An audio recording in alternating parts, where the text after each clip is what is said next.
All right, we are back here wrapping up our March Madness card for 2024. We have a new national champion. Well, not really a new one. UConn is defended as national champions. They have won their second in a row, sixth overall since 1999. They're 6-0 in title games. Join me today, as always, to break it all down. You see him sometimes on the morning show at Craig Carton as the researcher on the Carton show. Troy Mauriello is here. Troy, how are you? I'm doing all right, Mike. It's sad to see another college basketball season go. Uh, I mean, I'm sure we'll talk about this. Maybe not the best NCAA tournament. It kind of was a little bit of a letdown, but the women might have made up for that. So, it was definitely still an exciting March. Maybe not the greatest March in the world, but sad to see it go once again now that we are well into April. But it's portal season, so there's always something to follow now in college basketball, at least.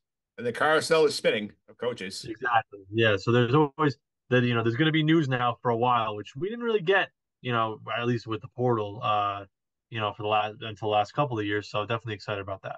It's not quite NBA levels where there's something going on basically every day of the calendar year, but we're the creep is starting with college basketball. Exactly. Yeah. Like we at least get like through to May, and then obviously in the summer there's a little bit of that dead period. But even, I mean, there were guys entering the portal in June and July last year. So, we can get some big news throughout the summer, which I like because obviously the portal's gone a little bit out of control, but it has turned into a little bit of free agency, which I do like. Yeah, for sure here. And obviously we'll get to the game a little bit here. Just I agree with you in general on the tournament in terms of like being a letdown here. And this is sort of a case where I think we'll talk about this a little bit. We get to the NIT final there, which got a lot of attention nationally, but like when the committee screws up this bad with some of the last teams puts in the field and the seeding here, you get a lot of blowouts. I think final Hmm. four games, and I think with an average of 14-point margin of victory here, which Yeah. is a lot, which it goes to show you, Hmm. like, we were promised some competitive games. We got a couple. We did not get near what we should have in terms of what we usually expect from a typical crazy March Madness. Yeah, and it's like you said, even with the Final Four, I mean, there was a clear kind of like dichotomy, one, two, three, four, even in the Final Four, between those four teams, which, I mean, sometimes you get obviously UConn is a generational team, but the gap between UConn and Purdue, and then Purdue and and Alabama, and then Alabama and NC State, even the Final Four games, like you said, were not really all that entertaining. A lot of blowouts. UConn being so good again, helps that, but just a lot of uncompetitive games. We did have that fun little sequence maybe that first Friday with what was it, Yale over Auburn in the Florida Colorado game. That was fun, but like outside of that, like there weren't any like crazy moments where there's two games ending at once and both these games are great. There wasn't really that. And even Sweet 16 on, there just wasn't a whole lot of competitive games. Like you said, a lot of it has to do with the seeding. A lot of teams being overseeded, underseeded, not getting in. We all know about the teams that did get in, Virginia being the biggest culprit of them all. So I think, yeah, you can definitely put a lot of that on the committee. And maybe there just wasn't that many good teams this year. Maybe there were really only, two or three really good teams this year. And everyone else was kind of mediocre. And that led to maybe a lot of blowouts if teams had an off night. Yeah, when the NCAA tournament peaks on at 7 o'clock on Friday the first weekend, it's not good. Yeah, exactly. And I mean, you always expect like the Thursday and the Friday are always the best days of the tournament because it's wall to wall basketball. But yeah, when those are your two best games, like when I think about the NCAA tournament, like I might think of that as like my favorite moment, which is obviously not good for the NCAA tournament. I'm not going to remember as much about the Final Four or even the national title games because the games were not competitive. I'll remember that sequence on Friday. I'll remember Jack Golke sending John Calipari off to Arkansas, and Yeah. I'll remember 30-0 run for UConn in the Elite Eight. That's what I'm gonna remember from this tournament. Yeah, and I mean honestly, and maybe this is just my St. John's fandom. I'll remember how bad of a job the committee did seating it. Like that's I think that might be like the lasting thing. Like, oh, 2024 was that the tournament that the committee just did a horrible job seating everything, like where nothing made sense. Like that's going to end up being one of the lasting impacts of this tournament as well. We had twice in the same tournament. We had teams go basically a full like calendar, a full clock hour without scoring in real time. Like that should not happen. Exactly. Yeah. So all the headlines for all the wrong reasons for this tournament, at least if you're not a UConn fan. Yeah, let's get into some regular headlines here before we get into the game itself here, which Troy made the calculated call because of his job. I'm going to go to bed at halftime last night. It was a wise decision, ended up paying off for him. Yeah, like we said, I saw the good part of the game. I saw the most entertaining part of the game. Obviously, I'm up to speed on everything that happened, but Second half wasn't all that entertaining. They could put up one shining moment on Twitter. Now I can watch it in the morning. Don't have to get 2 hours of sleep, staying up past midnight watching a game that was not competitive. I wanted to stay up, but I've seen that story with UConn too many times in this tournament over the past 2 years that I just know they're going to run past their opponent, and they did just that. Yeah, and one shining moment. It felt like a little underwhelming this year. Yeah, yeah. As I get older, the luster of one shining moment kind of wears off a little bit. I think as a kid, I mean, it was the coolest thing in the world, and it still gets you hyped, of course, the song and everything like that. But when there's a tournament, when there's again, we just talked about what we're going to remember from this tournament. The 30-0 runs and the seeding and everything like that. There's not a lot of big moments to show. There's not a lot of buzzer beaters, crazy finishes. When there's not that much excitement throughout the tournament, it makes it their job that much harder as well. Yeah, I mean, obviously no buzzers hurt them, but I gotta call them out for one thing here. How we not have Jack Golke doing the shrug, like doing the MJ shrug in there? It's his moment. It's the thing that sort of like made him a meme on the internet. How is that not in the video? I know it's such a layup for that one to not be in. Yeah, and that like we said, like in a tournament so devoid of big moments, like that one was just on a platter for you, and they did not take advantage of it. All right, let's get some headlines here. The bizarre coaching cycle started by SMU hiring ND Enfield away from USC. Take some turns here. First, quickly, Eric Musselman goes to USC. He's a California guy going back home here. Mhm. Big solid hire by USC because I feel like Musselman does have this sort of reputation where like he wears out his welcome here. I feel like a little bit like Harbaugh, like what he was in the Mhm. NFL, where he's like doesn't want to stay one place too long because he sort of drives everybody working with crazy, but like he'll do a good job at USC. Yeah, and I mean, going back home like you mentioned, or back to where he's been, that's big for him as well. And what he did at Arkansas was really incredible. Back to back Elite Eights and the Sweet 16. Obviously, wasn't great this year, but he's shown that he can really turn a program, around into a national title contender like he did at Arkansas. And USC has been a team that's been around, the NCAA tournament over the past decade and 2 decades or so. Obviously, they're always going to be a football school, but so is Arkansas. So he has experience dealing with that.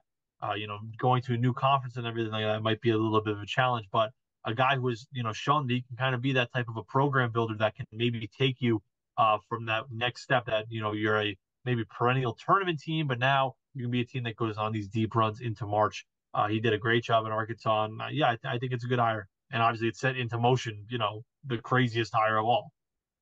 Yep. And then we have the craziest hire of all. Like we said, I think 2 weeks ago, said, okay, was it Calipari survived? Everything is good here. And now all of a sudden, it came out in the middle of the night, basically on Sunday night. It's like, oh, he's going to Arkansas. Kentucky's gonna find letting him leave, which I think is fine for them because they said I think they're kind of over it. And this sort of gets the buyout situation out of the way. We don't have to fire him, eat all the money if he leaves for Arkansas. They don't have to deal with anything. They might just say, okay, go away. That's fine. And Mhm. it's craziest thing, like that like we reached this point here where he's really jumping from one team in the SEC to another one here. Kentucky's like cool with it. It's so bizarre. Yeah, and I think it's what you mentioned. It's really a win-win-win all around. Obviously, starting with Arkansas, they get a Hall of Fame head coach. You can say what you want about the guy. He's an insane recruiter. His teams every year are in that national championship picture. At least almost every year they are in that picture. So he's a Hall of Fame coach, like I said, guy who's going to do great things there. And with the NIL budget, that they'll be successful. So from their side, obviously it's a win. In the minds of Kentucky, like you mentioned, like he had worn out his welcome there. It was pretty obvious that things were not, going in the right direction for them. And next year, who knows what it would have been, what they would have had to achieve next year to really keep him there to, before the fan base really wanted him out. Obviously, the fan base had soured on him a lot just in, seeing, the Kentucky fans that I know and seeing them online. Like they were ready to get rid of him, so they're not all that mad about this move.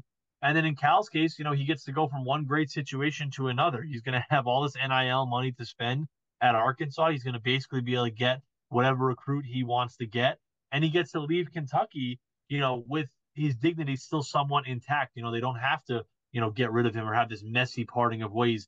It seems like it's all good vibes all around. On his side and on the school side, in the statements that were released on Tuesday. So I think it's a win-win-win all around for everyone. Mostly for Kentucky though, because they get to move on now. They get to make the hire that they want. Obviously, any coach in the country is going to listen to them. Whoever's saying that they're not. I know Nate Oates said that he's not. Even Hurley. Like, you'd be crazy to not at least listen to this school, given some of the money that they're talking about throwing around for a head coach.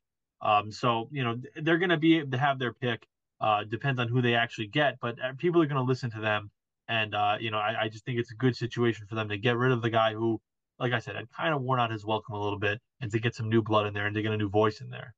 Yeah, another thing what didn't that's not really getting talked about enough here is like how a massive saving face this for Arkansas, which was basically the missing their search during the shit show because Jerome Tang from K State said, "Nah, I'm good." Chris Beard in the SEC would say, "Oh, he's got to walk for a better platform." He's like, "Nah, I'm good."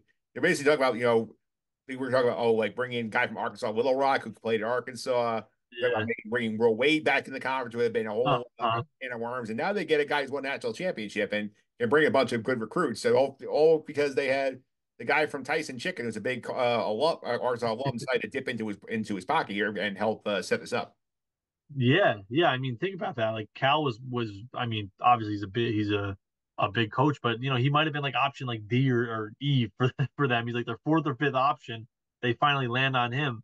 It works out well for them. Thankfully for them, like you said, all of those guys who were named coaches, like, these weren't nobodies turning them down. These were named coaches turning them down. And then they end up, with Coach Cal. Yeah, they got to be thrilled. And like I said, I mean, that he's going to win there. Like, he's not going to go there and tank.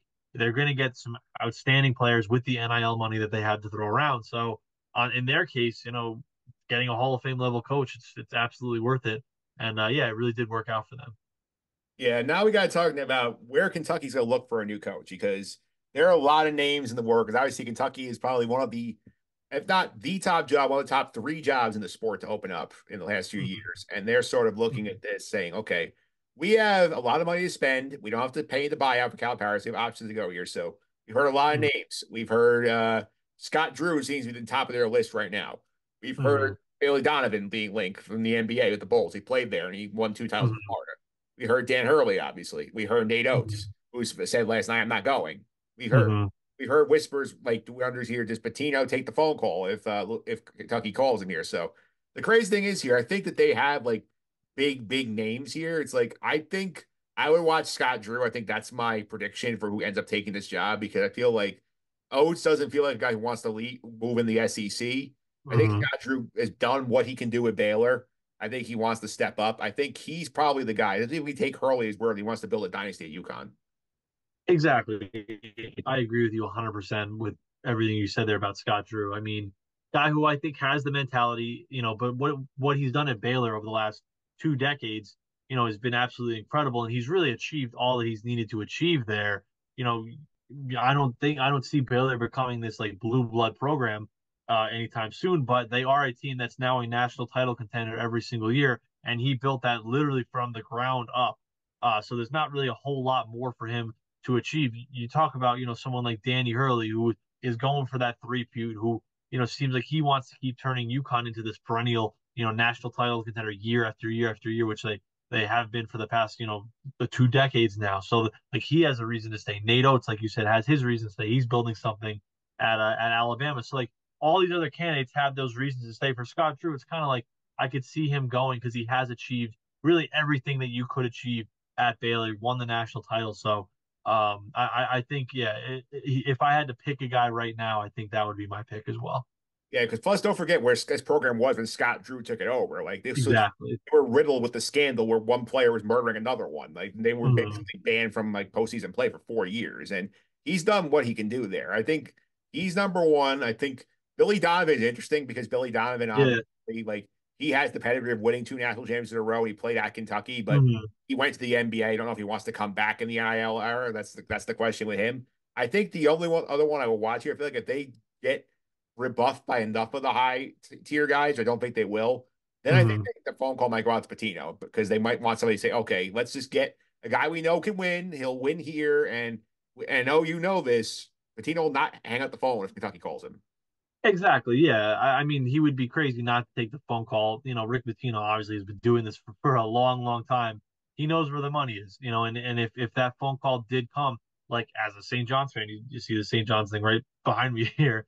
as a St. John's fan, like that does, worry me a little bit. And just in the St. John's fans that I know, on Twitter and everything like that, like there is some level of concern there. Now, I don't think it happens. Like you said, I think they would have to get turned down by quite a few candidates. It would kind of almost have to be a situation similar to Arkansas, where they get turned down by 4 or 5 of these candidates, and then they, maybe try to take a swing for a home run. But yeah, in Pitino's case, I don't see why he wouldn't at least take the phone call. He's a legend there. Obviously, there's no bad blood. That fan base, I'm sure, would love it. And so, I would be very, very concerned as a St. John's fan about that. But like I said, like you said, actually, a bunch of people would have to turn them down before that happens. And yeah, in the Billy Donovan case as well, I'm not sure if he wants to make that transition from the NBA back into college basketball, but that he has the pedigree. So that's an interesting one as well. But I put that one as a little bit of a long shot, not as long of a shot as Pitino, obviously, but I would not put him as one of the top candidates. Yeah, the Patino thing, I will say here, I feel like this thing works against his age because obviously he said one of his biggest regrets was leaving Kentucky to go back to the NBA when he did. Yeah. I think the challenge here in Kentucky is like you want to find somebody who like is Scott Drew or Nate Oates who's young enough to say, oh, they can be a coach for 30 years if all goes well. If you get Patino, I might be here for like maybe 5, and you have to hope you have a successor plan ready to go. Exactly. Yeah. Like in this past year in St. John's, like the vibe that I got from Rick Pitino is like he's not going to be here for more than maybe another 3 years. Like we're getting this year and then maybe 3 more after this, because that's the guy who, every chance he's getting, he's ripping on the transfer portal and the NIL era and everything like that. Like he does not seem very happy with the state of college basketball right now.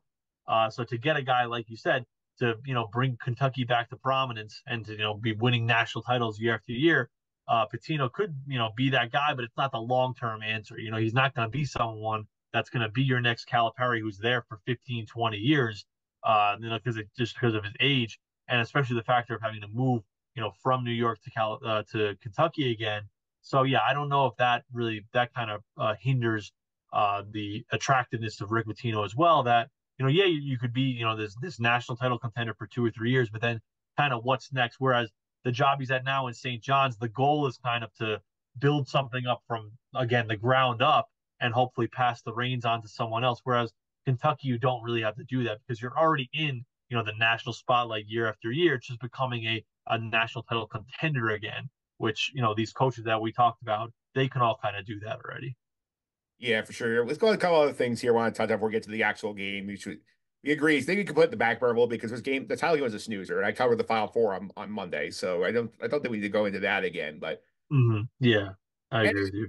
NIT title game got a lot of play on social media. I feel like everybody was talking about this game. There was a lot of great basketball, and it just again reinforced the committee like you were really screwed up. And I saw multiple tweet like I had these two teams not make tournament.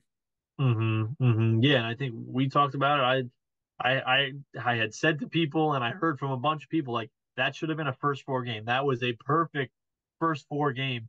Like we had to deal with Virginia, going over an hour scoring against Colorado State, instead of having these two teams battle it out. I'm a St. John's fan, as you know. I was locked in, rooting for Seton Hall. It was an awesome game. Seton Hall and Indiana State, I thought, were probably the two biggest snubs in the tournament, and they both went out. And I credit to both of those teams, by the way, for playing in the NIT, making it all the way to the final, and then winning the thing. I mean, if you're going to play in it, you may as well win. My team turned it down. Obviously, I was okay with it at the time, and then I see the runs that these teams went on. I'm like, I kind of would have been nice to play and kind of prove everyone wrong, because now, I mean, both of these teams can point to that game as evidence and say we should have been in the tournament, and if we were in the tournament, we could have made some noise. And they have factual proof to back it up, especially in Seton Hall's case and Indiana State's case as well. Whereas a team like mine can kind of just say that, and there's not really anything to really fully back it up outside of maybe UConn going on this crazy run when we played them close. But yeah, just credit to both of those teams for an awesome game. And again, it just highlights the terrible job the selection committee did this year, because that should have been a first four game. That felt like an NCAA tournament game. The atmosphere, obviously big Indiana State home crowd being in Butler, the neutral site aspect of it. That was just that it felt like it should have been an NCAA tournament game. And it's a bummer that it was not, but at least we got to see it. Yeah, we did to see. It was a lot of fun for sure here. I did enjoy like seeing these two teams like play their hearts out here. And like, we have never taught the NIT before in terms of like on this pod and was like, okay, this is a game that we're actually interested in here. Like this had a little buzz the NIT towards the end of it. Yeah, for sure. And I can't remember the last time I watched more than 10 minutes of the NIT final. Because it's not a marquee event anymore. We talked about this a couple of weeks ago. Like it's not a marquee event, not even at the Garden anymore.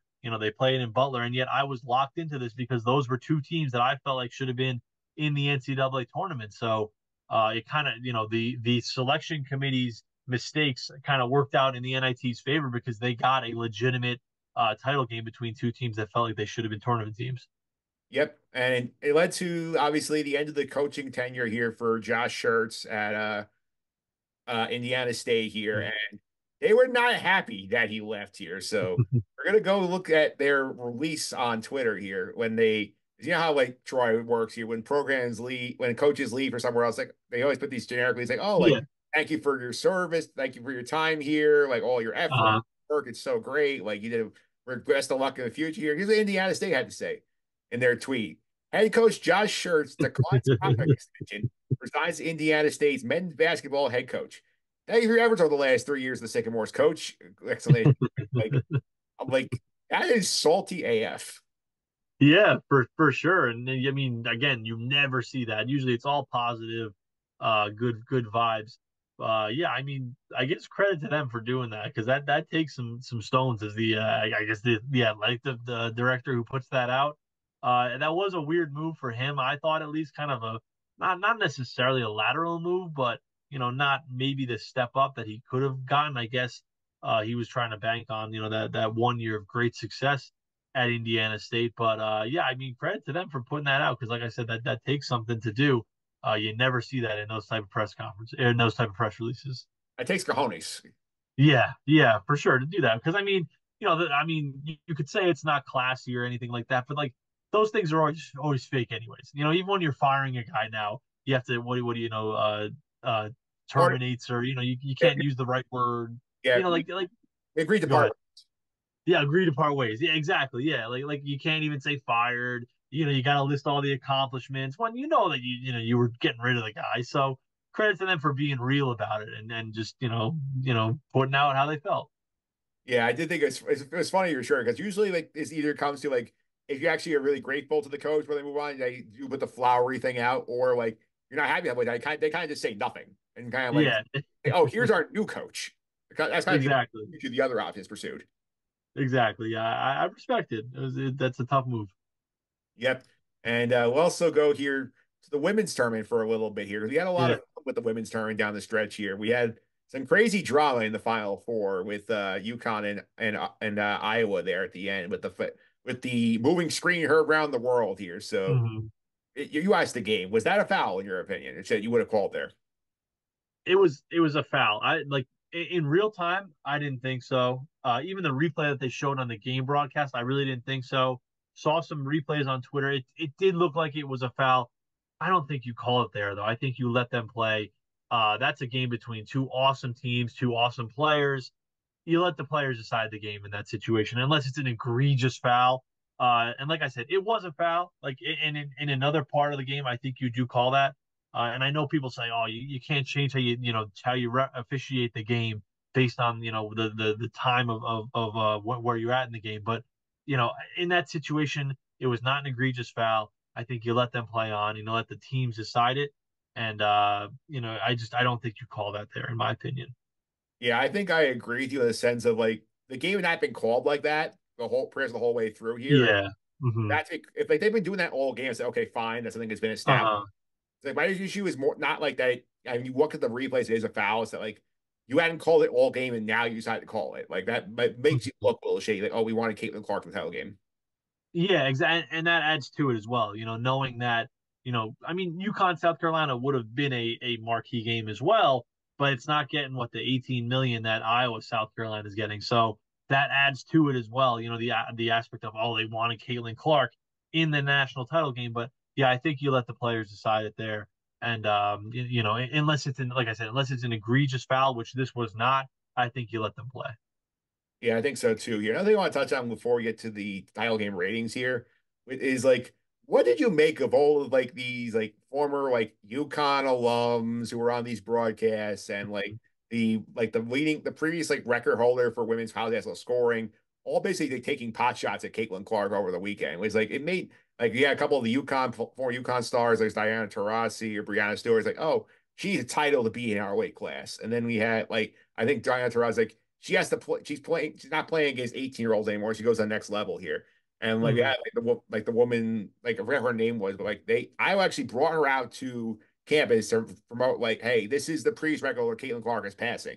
She had this whole thing Mm-hmm. over the weekend and said, hey, like she didn't really pass the record. I didn't have a 3-point line or a women's ball. Yeah, Like to me, this like felt so bizarre because it's like we hear about in the past is like, oh, like like empower women, women's sports here. exactly. Like they like this felt so petty. They were like they're probably almost like jealous that Caitlin Clark's the attention that they didn't get.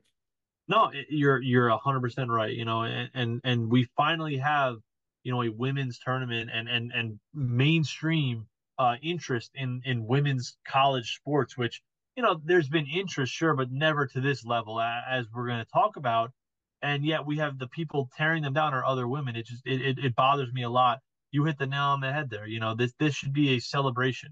This is a transcendent player who, and I'm curious to see what the ratings, look like going forward for both the WNBA and women's college basketball, especially the tournament next year. But like, this is someone who, obviously with her scoring and her scoring prowess was incredible. But like, she had me locked into a regional final game on Monday night, and the whole country was locked into that Iowa LSU game on a Monday night. Not even a Final Four, let alone the Final Four and the national title game. These are things that we've never seen in women's college sports, and yet the people who should be propping her up and celebrating this, like you said, come off as jealous and come off as petty, ripping on someone for either breaking their records or getting the recognition that maybe they didn't get.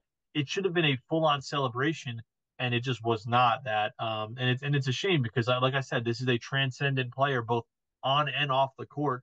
Obviously with her abilities on the court, but then the ability that she had to draw in viewers for women's sports that we've never seen before. There should be nothing but celebration for her, and unfortunately, the people closest to that just didn't want to do it. Yeah, I think for me, honestly, I will point out here that there has been some backtracking here. The record holder backtracked and said, like, sort of acknowledged, like, hey, it's not how I wanted to come off here. I think Mm-hmm. Taraji backtracked as well here. I think even if Mm-hmm. you are feeling salty here, all you have to say is just like, you don't want to give her a comment, say, hey, like, she's doing great things. Let's see how, like, I'm excited to see how she could do as a pro. Like, that's all you have to Exactly. say. Yeah, yeah. There's a right way and a wrong way to say it, and you can even be a little critical while still giving her flowers for what she's accomplished in the collegiate level. And it didn't really feel like that, in my opinion. Yeah. And speaking of these ratings here for this title game, the women's title game, which aired on ESPN and ABC at 3 o'clock on Sunday afternoon, drew 18.7 million viewers, which was the highest rated basketball game of any kind, whether it was college basketball or professional basketball, since 2019. And it peaked at 24 million viewers, which is obscene for basketball games these days. The men's Mm-hmm. final, which aired at 9:20 on TBS on Monday night, got 14.8 million viewers, which is a tad up from last year's final Mm-hmm. between UConn San Diego State. So the numbers are wild here that like it leads to a couple of debate here, points here. It's like I know a lot of people were upset that like the women's game not get primetime treatment, but if it's me, I'd rather have that 3 p.m. Sunday slot because that's a great slot to have be the center of attention. Yeah, absolutely. I mean, just comparing the times, like you said, you'd 100% rather the Sunday afternoon as opposed to the Monday night, and the Monday night, when it's 9 o'clock and the game's not ending till almost midnight. So that's a part of it as well. But in terms of the women's ratings, I just want to touch on real quickly. I'm really, really interested to see where this goes from here because was this just kind of a flash in the pan that we had, so many transcendent players and teams this season? You had the undefeated South Carolina. You had Caitlin Clark and all that she brings to the table. Even Juju Watkins and USC, the LSU defending national champs, Paige Beckers and UConn. Like you had this, massive group of players, and teams and personalities all coming together. Like, was it just a flash in the pan, or are these going to be, maybe not to this level, obviously, but are we going to see these type of numbers now in the women's game, especially the women's Final Four and the women's national championship? That kind of competes with the men's. I'm very, very interested to see where that goes from here because I don't know if it's going to translate to the WNBA in terms of TV viewership. I do think that Caitlin Clark is going to bring more crowds, people, going to their local team's game to see her play. I don't know if it's going to translate into TV viewership for the whole season, just because that's not, I don't know anything about the Indiana Fever, but I'm assuming they're not a very good team.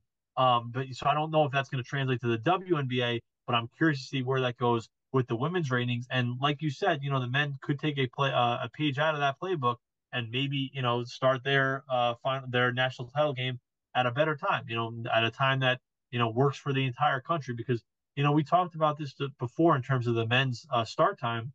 When you start at that late, yeah, you get the West Coast audience. That's great. They're going to be fully engaged for the 2 hours that you have if you have a good game. But you're losing so much of an audience on the East Coast. They lost me as well when the game's not ending until after 11 o'clock. Whatever you're gaining on the West Coast, you're losing, some of that on the East Coast. Something needs to change with that as well. But in terms of the ratings, it's very, very interesting to see the women's game over the men's game. But this year it made sense for sure. Yeah, I did hear. And let's talk to that start time before we get back to the men's game here. Yeah. Here, in terms of the 9:20 start time, this to me drives me insane. Talk about this multiple times in the pod. In terms, Mm-hmm. there has to be a better way. I mean, I know it's Monday night. I know you can't like go too early because you have people coming off of work here, but I don't know what Mm-hmm. executive sat in a room and said 9:20 p.m. Eastern is the perfect time to start our championship win. At best, you'll have kids going to bed at halftime on the East Coast of the game. So to me, I think Mm-hmm. Victor Marchand tweeted this out here. It's like, why is this not 8:30 p.m.? You have a half-hour pregame show. I get the rating dipped a little because it's on cable as opposed to CBS, which alternates years. But to me, Mm-hmm. 30 is the perfect medium here because if it's a 2 hour game, you get the game probably over by 10:45 on the East Yeah. Coast. If you Mm-hmm. watch there for one shining moment, you get right to 11 o'clock news and go to bed. I think Yeah. it works a lot of ways. I don't know why they don't do this. Yeah, exactly. And I don't. I mean, maybe someone that knows more about TV ratings would know this more than me. But like the difference between 6:20 and 5:30 on the West Coast can't be that huge. I know that people leave work at 5 and whatever, but it can't be that huge. And think about this in terms of the kids watching. Like if you're a kid under I don't know 10 years old, like there's no way you're staying up for the end of that game last night. Like that game is ending, like you said, near midnight. Like you're not staying up for that. If that game starts at 8:30, maybe your parents let you stay up until 10:30 and you're watching the game. And contrast that with the women's game, Sunday, 3 o'clock. That's prime time for everyone to be home on their couches. If you're a little girl, an 8-year-old girl that loves Caitlin Clark, you're locked in for that entire game. You're watching that full 2 hour game, and it's over at 5 o'clock because it's on a Sunday afternoon. Whereas if you're, a little kid who's, 8 or 9 years old that really wants to watch, college basketball, you're not staying up close to midnight and then going to school the next day. It's just not happening. So they're losing that whole audience that's supposed to be growing this game going forward. You see baseball with these same issues as well. You should be growing the game, and starting it at 9:20 just does not do that with the younger generation. They're just not going to see the end of these games. Yeah, that's for sure. If especially like if you're like a kid who like likes the one shining moment video, like Yeah. like you're not getting that until after midnight on the East Coast. Yeah, exactly. Like you're not seeing like as a kid, you're not seeing that. And that was one of the biggest joys for me as a kid growing up was staying up for the one shining moment. You're not doing that. A parent is not having a kid stay up until 12:15, 12:30 at night to watch one shining moment and then go to school the next day. Whereas again, in the women's game, when it's over on at 5 p.m. on a Sunday, you're watching the whole game and you're locked in for the whole game. You are here, and let's get back to our title game here between UConn and Purdue here. And this Mm-hmm. game here, I think the thing sums it up to me is like great first half, and the UConn played this brilliantly. Where Dan Hurley says after the game, their plan was okay. We're gonna let Zachy do whatever he wants. We're just gonna single Yeah. up. If he can make the shots, great. But we're not gonna let these guys in the perimeter go wild here. And he said we don't want these guys like your Braden Lewis, like or your Fletcher lawyers, like start Mm-hmm. going off here. So and that group combined was really shut down. That was a brilliant strategy because Zachy carried them for as much as he could, but like even he was running out of gas by the end of that game. Exactly. Yeah. And you look at Edey, he did have that hot start and then kind of ran out of gas. 37 of their 60 points, 15 of their 24 field goals. He even had 25 of their 54 shots. Like Zach Edey was the guy. UConn let him get his. Like, again, he did run out of gas a little bit, but they let him get his for sure on the offensive end going forward. But they knew they could shut down the supporting cast, the guys that you mentioned, Gillis, Lawyer, Smith. They could shut those guys down, and they did just that. Those guys obviously all really did nothing. I think who's their second leading scorer, I think, had 12 points, Smith, and no one else had more than 5 in that game. Look at the other starters, Lawyer, Jones, and Kaufman Wren combined for 9 points. Like that's the rest, and their bench had 2 points. So like when you look at what UConn did, the game plan was clearly let Edey get his, and we will neutralize the rest of this Purdue supporting cast. And they did just that. And this was a Purdue supporting cast that I thought, was the real main difference from the team that got knocked out in the first round last year to the team this year. Whereas everything still went through Edey this season, but I feel like the supporting cast was a lot better around him this season and a lot more reliable and consistent around him this season. That just wasn't the case in this game. And what kind of got them there, unfortunately, was kind of their downfall. Yeah, and you look at the numbers, I think it jumps out to me on the Purdue side. They only attempted 7 3-point shots, right? UConn was chasing them off the line basically as soon as they got the ball out there. Yeah, exactly. This is one of the best 3-point shooting teams in the country in Purdue to only take 7 3-pointers. That was a season low. I think they were only under 10 3-pointers attempted one other time this season. So that's a team that likes to shoot the three, that has a lot of guys who are reliable 3-point shooters. That just it was not working. It speaks to the game plan of Hurley and all those UConn coaches. Having drawing that up and knowing what to do against this Purdue offense.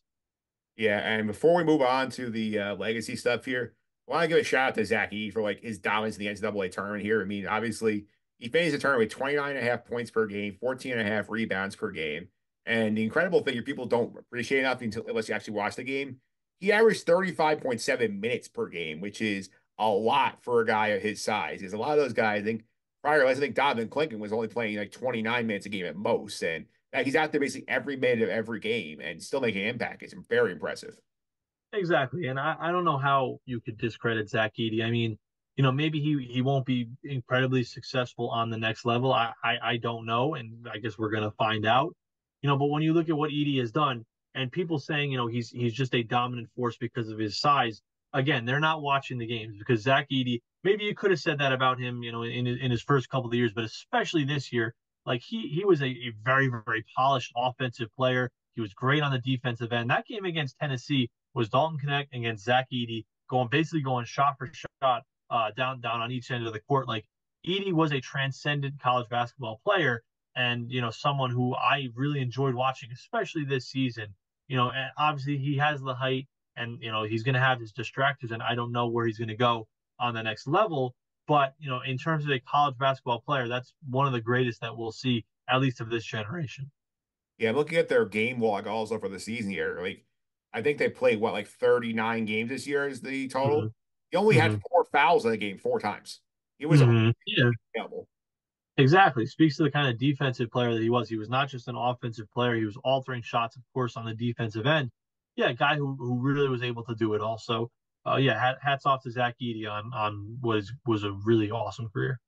All right, let's do a little legacy here for UConn here. We have obviously now they've won back-to-back titles. They're the first team since the Gators in 2006, 2007 to do it. An Mm-hmm. incredible run here, 6-0 in national title games, all since 1999. It is Mm-hmm. over this program. It has 3 different coaches with these titles as well here. And the thing I Mm-hmm. think is most impressive about this run here is that you look back to that Gator team, that was the same starting 5 running it back, saying we want to make history and do it again. Whereas this team had basically 2 starters back, a key reserve, and then a transfer, a couple of transfers and freshmen to come and take this role in here. Mm-hmm. So like this is really like a new group that is dominate again. Exactly. I was going to make that exact same point. Like you look at that Florida team, everyone came back. You look at the Duke teams in the '90s. Christian Laettner, like they had a lot of turnover. Even if you want to go back to other great crazy runs, UNLV, Georgetown teams that didn't win back to backs, but won one and then were dominant the next year with Patrick Ewing. Like those teams had a lot of their teams come back the following year. This UConn team, lost to Adama Sanogo, lost Jordan Hawkins, lost Andre Jackson, and just replaced them and was even more dominant this year than they were last year, winning their tournament games by an average of 23 points per game. Like that is insane. So I think that speaks to just the impressiveness of this UConn run. Like this team, like you said, has done it over now 20, 25 years. couple of different coaches, obviously different players, and yet nothing has changed in terms of UConn. And you saw it year to year now. Like that's one of the more impressive runs that I've seen, and one of the more impressive 2 year runs that I've seen. We're past the UConn, is a blue blood discussion now, and now it's this is one of the better programs that better runs of any school that we've seen in the past 25 years. I mean, Hurley himself has said, I want to build a dynasty here. So he's on his way. For sure. And I mean, they've been an extended dynasty now for 25 years. I mean, I know they had those couple of lean years in the American when they kind of slipped out of relevance, but they also won a title in their first year in the American. So like they've won it now across conferences with different coaches, with different players. Like it has not mattered. The culture there is one of excellence. As much as it pains me to say as a St. John's fan, like that is a transcendent dynasty program and a run over the past 25 years that's really going to be hard to equal, and a run over these past 2 years, in this transfer portal NIL era that I think is going to be near impossible to equal. When you see a team, go on a dominant NCAA tournament run like they did this year, then come back last year, then come back this year, lose 3 games, and just have an even more impressive NCAA tournament run. I don't know if we're ever going to see anything else like that. Yeah, another thing here in terms of Purdue, I think it's interesting here. Obviously, big year for Matt Painter. He doesn't win the title. He gets a lot of the monkey off his back from the losses by going deep into March and he was running into a buzzsaw at the end with UConn here. And you see how they regroup next year because obviously Edie's gone. He's going to pro, but like a lot of the supporting guys are still there, barring portal shenanigans. So this is think is still going to be a good team, obviously, but the heights they reached here are probably going to be hard to repeat. Yeah, exactly. And credit to them for making it all this way. No one's holding anything against them for losing to that UConn team, which we now know is a transcendent college basketball team. So yeah, it's interesting to see where they go from here without Zach Edey. Like you said, the supporting cast is still there, barring the transfer portal. Who knows, what that roster is going to look like a week or 2 weeks from now, because they were one of the few teams to really bring everyone back from 2 years ago. Obviously that motivation is still there to winning national title, but maybe the motivation of last year's embarrassing loss to FDU kind of wears off a little bit. So yeah, it is interesting to see where they go from there. But that's a really good program. Matt Painter's a really, really good coach. So they should be okay, at least, to be back in that national relevancy and maybe the national title contention, for the next couple of years. Yeah, and obviously we have now start looking into the offseason here because there's a lot of stuff going on here with transfer portal shenanigans. These other the coaching searches going on here, but a couple of things I want to watch her next year. Obviously, is the UConn three-peat. Interesting to see like how many people from this team opt to stay. You figure obviously Klingon and Stefan Castle going pro. Yeah. I think if Caravan decides to stay, and he's one of these guys, he's in the last class of guys with the COVID year available to them. I think like they have a chance to be very, very good if he decides to stay and be like the glue guy for that roster. Yeah, yeah, and I mean for UConn, I'm almost like, does it even matter? Like for this UConn team, like we said last year, they lost so many big pieces, and yet they come out this year and they're even more dominant. Now, are they going to hit an absolute home run in the transfer portal with a guy like Cam Spencer that they did this year, next year? I don't know. I know that they have a pretty good recruiting class come in, and I trust Dan Hurley at this point to get the absolute most out of this team. And just the work ethic that he has instilled in them. So yeah, it is interesting to see. Again, who knows what the roster is going to look like, but if there's anyone that has a good shot at doing it, it's UConn, because they've gotten more and more impressive now over, from last year's run now to this year's run as this season has gone on. I'm really, really interested to see where they go from here.